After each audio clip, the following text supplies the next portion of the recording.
Hi, this is Dr. Rashida from Al Shafi Clinic. So இன்றைக்கி நம்ம வந்து சம்மரில் எந்த மாதிரியான ட்ரிங்க்ஸ் வந்து எடுத்துக்கலாம் அப்படின்றது பார்க்கலாம். ஸோ சம்மரில் பார்த்திங்கன்னா நிறைய பேருக்கு நான் ஒர்க்கிங் எல்லாருக்குமே வந்து பார்த்திங்கன்னா அதிக உஷ்ணம் பாடியில் வந்து ஃபீல் ஆகும். ஆனால் வந்து நம்ம கூலாக இருக்கணுன்றதுக்காக ஐஸ் க்யூப்ஸ் போட்டு நிறைய ட்ரிங்க்ஸ் வந்து எடுத்துக்கோம். அது வந்து கண்டிப்பாக வந்து குடலுக்கு வந்து நல்லது கிடையாது. ஆனால் தெரிஞ்சும் என்ன பண்ணுறதுன்னு தெரியாமல் நிறைய பேர் வந்து நிறைய கூல்ட்ரிங்க்ஸ்க்கு வந்து நம்ம அடிக்ட் ஆகிட்டோம். ஸோ இதை மாற்றுறதுக்கு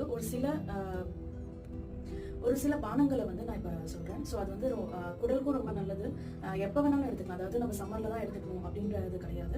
நம்ம வந்து எல்லா சீசனுக்கும் வந்து அடாப்ட் ஆகிற மாதிரியான சில பானங்கள் வந்து எல்லா தோஷா பீப்புளுக்கும் வந்து செட் ஆகிற மாதிரி, அதாவது வாதம், பித்தம், கபம் இந்த மாதிரி எந்த டைப் ஆஃப் பீப்புள் இருந்தாலும் வந்து இந்த பானங்கள் வந்து எடுத்துக்கலாம்.